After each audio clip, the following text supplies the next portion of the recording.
গত বছরে 1.5 বছর আগের ফলাফল।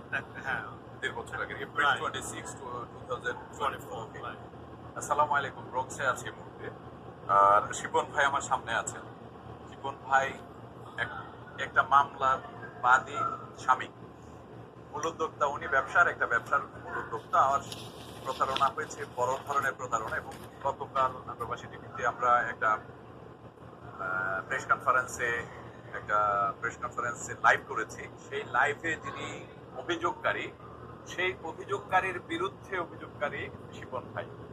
আমরা এর আগেও শিপন ভাইয়ের সাথে কথা বলেছিলাম, কিন্তু টেকনিক্যাল কারণে সেটি প্রকাশ করি নাই। কালকে প্রেস কনফারেন্সের পর আজকে আমরা আবার ব্রঙ্কসে এলাম শিপন ভাইয়ের কাছে। শিপন ভাই সেই কাহিনীটা শুনবো এবং খুব ইন্টারেস্টিং। শিপন ভাই সারা জীবনের সঞ্চয় সবকিছু তুলে দিয়েছিলেন এই লিবার্টি রেনোভেশন ইনক এর মালিকের হাতে, শিপন ভাইয়ের ভাষ্য অনুযায়ী।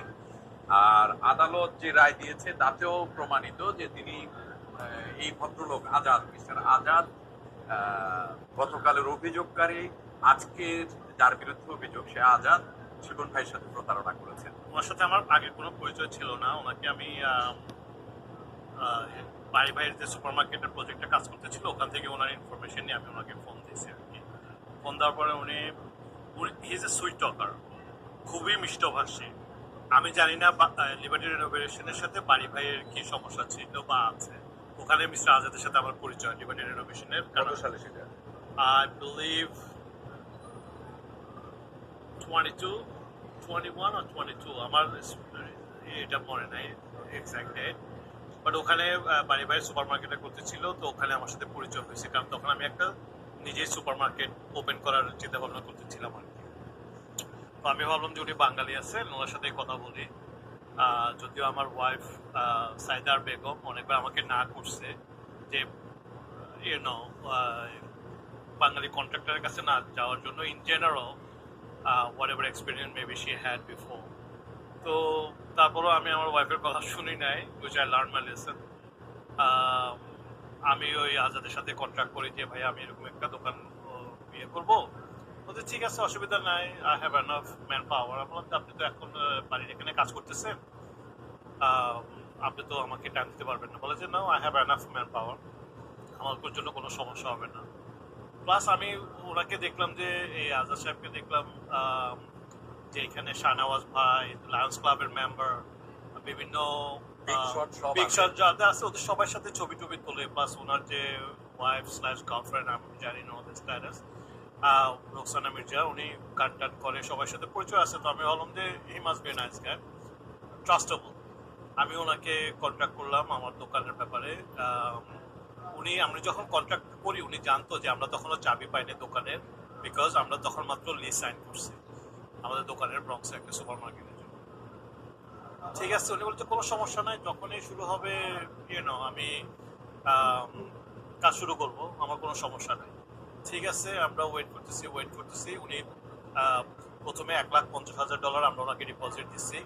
ভাগে ভাগে টাকা দিয়ে দিচ্ছে, হ্যাঁ, কাজ শুরু করব বা উনি জিনিসপত্র কিনবে বলছে আমাদেরকে, ওনার ওয়্যার হাউস আছে উইন্সে, এটা সেটা বলে উনি আমাদের থেকে $1,50,000 নিচ্ছে ডিপোজিট হিসাবে। ঠিক আছে, এরপরে রোজার ঈদের দিন উনি আসে বলে আরো $50,000 লাগবে। আমরা আরো $50,000 টাকা দিলাম ওনাকে, মোট $2,00,000 দিচ্ছি ওনাকে সার্টিফাইড চেক। $1,50,000 যখন দেই ওনাকে, আমি ওনাকে পার্সোনাল চেক দিছিলাম, ব্যাংকের চেক। তখন উনি আমাকে কল দিয়ে বলে ওনার গাড়ির গ্লাস ভেঙে চেকটা নিয়ে গেছে। তো আমরা ভাবলাম যে ইট কুড হ্যাপেন, উনি জামাইকাতে না কোথায় জানি থাকে, ইট কুড হ্যাপেন। সো বলে যে আমাকে সার্টিফাইড চেক দিলে ভালো হবে। আমি ওকে ঠিক আছে, কোনো সমস্যা নাই। উনি 3-4 ঘন্টার মধ্যে আমার বাসায় চলে আসছে চেক নেওয়ার জন্য, রোজার মধ্যে। তখন মানে লাস্ট রোজা ছিল বা এর আগের দিন ছিল, শেষ রোজার আগের দিন। তো আমার কাছে একটু জানি কেন লাগলো যে 3-4 ঘন্টার মধ্যে গাড়ি কিভাবে ঠিক হয়ে গেল। এনিওয়ে, আমি এটাকে আর কোনো বিগ ডিল মেক করি নাই, ওনাকে চেক দিয়ে দিলাম। ঠিক আছে, আমরা ওয়েট করতেছি চাবি পাওয়ার জন্য, ওয়েট করতেছি। উনি যখন চেক পেয়ে গেছে, চেক পাওয়ার আগে আমি কল দেওয়ার দেরি, উনি ফোন পিক আপ করতো right way. But since he got the check, উনি এখন আর আমার ঠিক মতো সবচেয়ে ফোন উঠাচ্ছে না, বা উঠাইলেও বলে যে আজকে এখানে আসি, কালকে ওখানে আসি, এই পার্টিতে আসি, ওই পার্টিতে আসি। বাট আমি অন্যদিক থেকে খবর নিয়ে জানলাম যে উনি is not such a nice guy. ও বলছে যে ওর কুইন্সে ওয়্যার হাউস আছে, হুইচ হি ডিডেন্ট।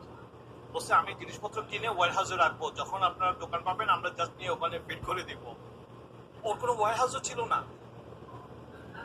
আপনার সাথে সমস্ত যা চুক্তি ছিল বা যা কথা হয়েছিল সেটা ভার্বাল হোক বা রিটেন, নো ইটস রিটেন। আচ্ছা, সেখানে কোনো কিছু সে আর মেনটেন করে নাই। সে কিছু সে পুরা 360 ডিগ্রি টার্ন। আপনি কখন বুঝলেন যে আপনি প্রতারিত হয়েছেন? যখন আমরা চাবি পাইছি 2023 অ্যারাউন্ড জানুয়ারির দিকে, আমরা যখন ওনাকে ফাইনালি চাবি পাইছি দোকানের, তখন যখন কাজের জন্য বলছি তখন উনি বলে যে আমার কন্ট্রাক্ট অ্যামাউন্টের চাইতে প্রাইস ইনক্রিজ করে দিচ্ছে। আমরা বলছি ঠিক আছে, বলে যে কোভিডের কারণে জিনিসপত্রের দাম বেড়ে গেছে। তো আমি বলছি, আমার কোনো সমস্যা নাই, দাম বেড়ে যেতে পারে, কারণ তখন সাপ্লাই চেনের খুব একটা সমস্যা হচ্ছিল। আপনি আমাকে ইনভয়েস দিলে আমি আপনাকে যে ডিফারেন্সটা আছে ওইটা দিয়ে দিব। বলছে না, আমি তো ইনভয়েস দিতে পারবো না।